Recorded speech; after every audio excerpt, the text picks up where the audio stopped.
Hey guys, welcome back to my channel. It's Kaylee of Kaylee Plans, and today I am going to be doing a video that I've been wanting to do for a while, but I kind of couldn't figure out how I wanted to do it, but I think I finally figured out the perfect way to show you guys. In the video, in case you haven't guessed or read from the title, are my favorite pens that I use for planning. So let's go ahead and get started.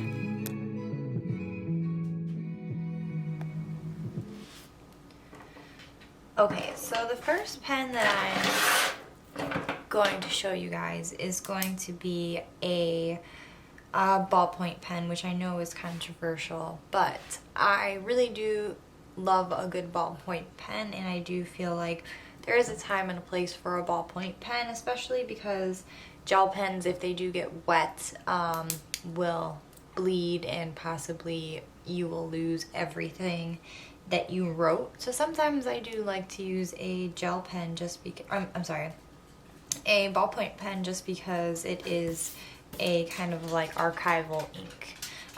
So this one here is the Pilot Acroball in the fine tip. Milo.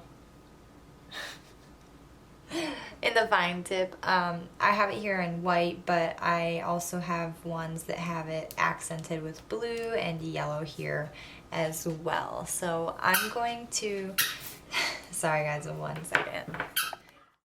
Quick disclaimer guys, I don't know what happened to the rest of the footage of me actually writing out with the rest of the pens, so I'm only going to have myself physically writing out all of the letters for the Pilot pen, and then the rest of the footage was lost. So I hope that that's okay, but I figured the finished write out is good enough for you guys to kind of get the idea. So I do apologize about that.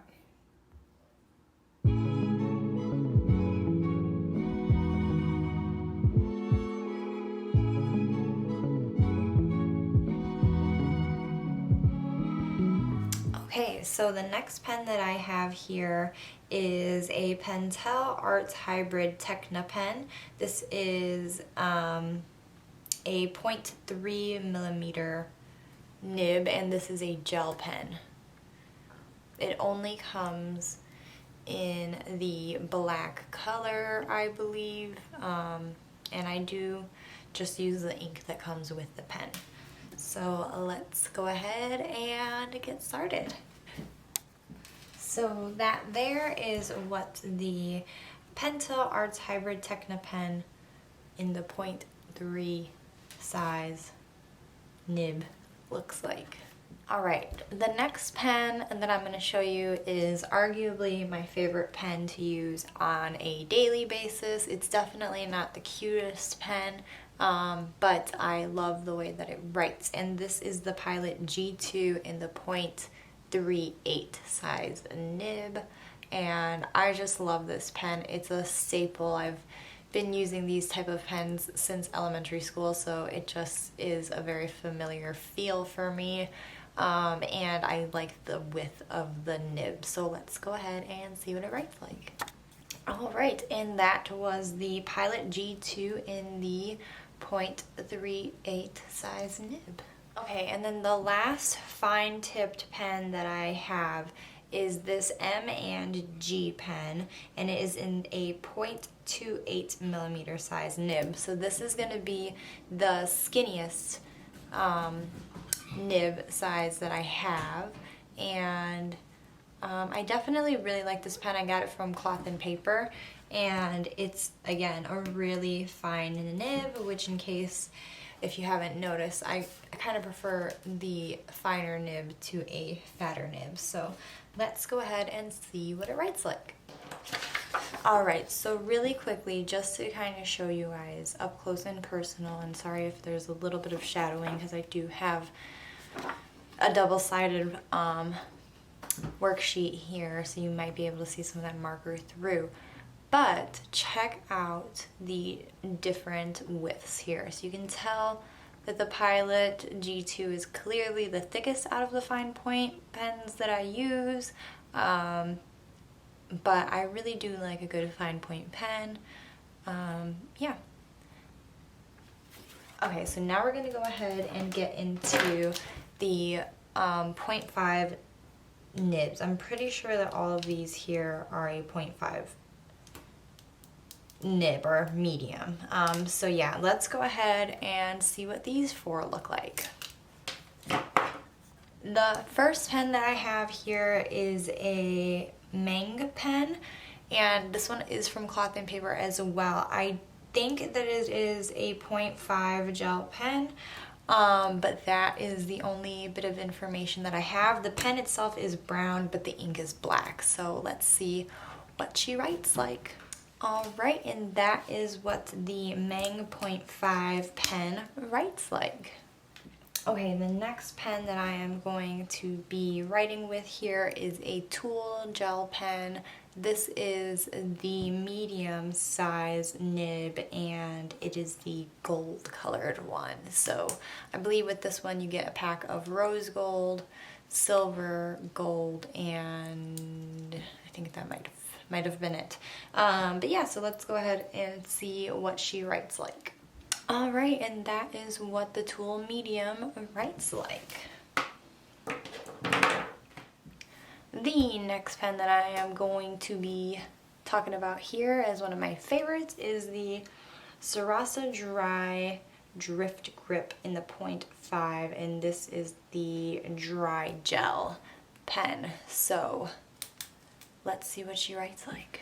So yeah, guys, I've done 3 of the bolder ones, but I did want to point out something. This is why I feel like it's so important to do the exact same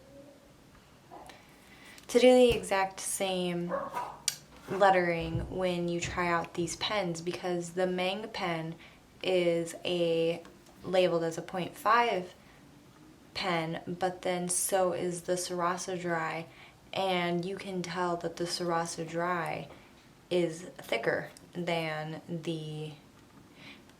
and maybe the nib size is the same, but because of the type of ink that it is, it looks thicker. But that's why it's important to see what they actually write like. Because you might just like the Meng, where it's just a true, I'm assuming this is probably closer to a true 0.5, whereas the Sarasa Dry, because the ink might be a different type of ink, might spread a little bit more. Despite the 0.5 nib size. So yeah, it's good to kind of see the differences there. But we do have one more pen that I wanted to show. So the last pen on our list here is the KOKUYO Me pen.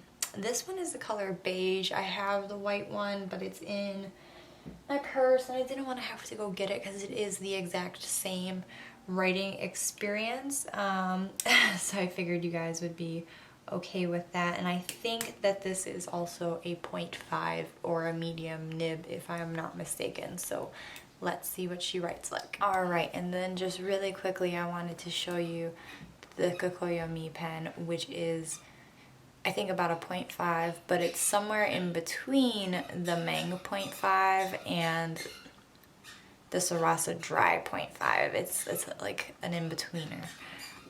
So I would say, after doing this like back-to-back kind of pen test here, I definitely would say that my favorites are still gonna be my ballpoint pen. I know I've got the haters out there. I don't even need to see you in the comments. Do not come for me.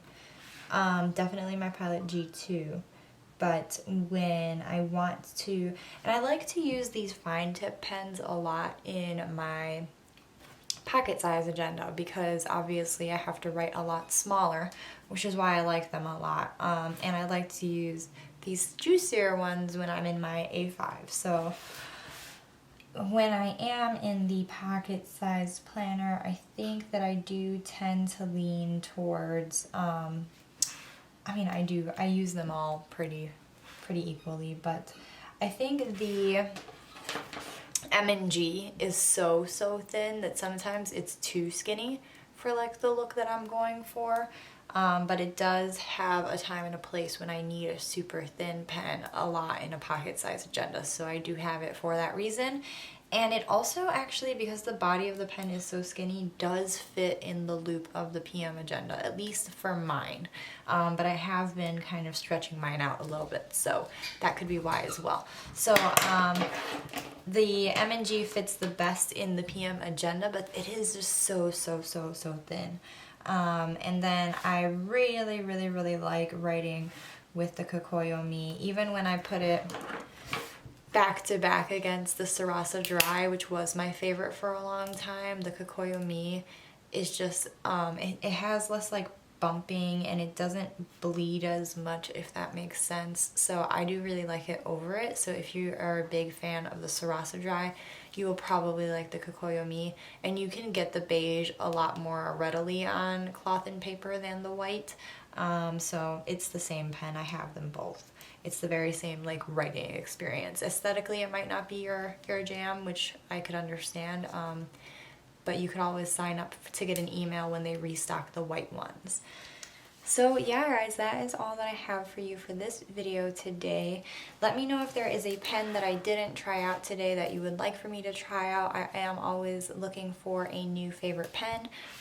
So yeah, if there is a favorite pen that you have that I didn't try, or if there is one that you want to try and would like for me to review, just go ahead and leave it in the comments down below. While you're there, like this video if you liked this video, subscribe to my channel if you like planner related content and things of this nature. I do a lot of stationery type things on this channel, and as always, please stay safe and I hope to see you next time. Bye.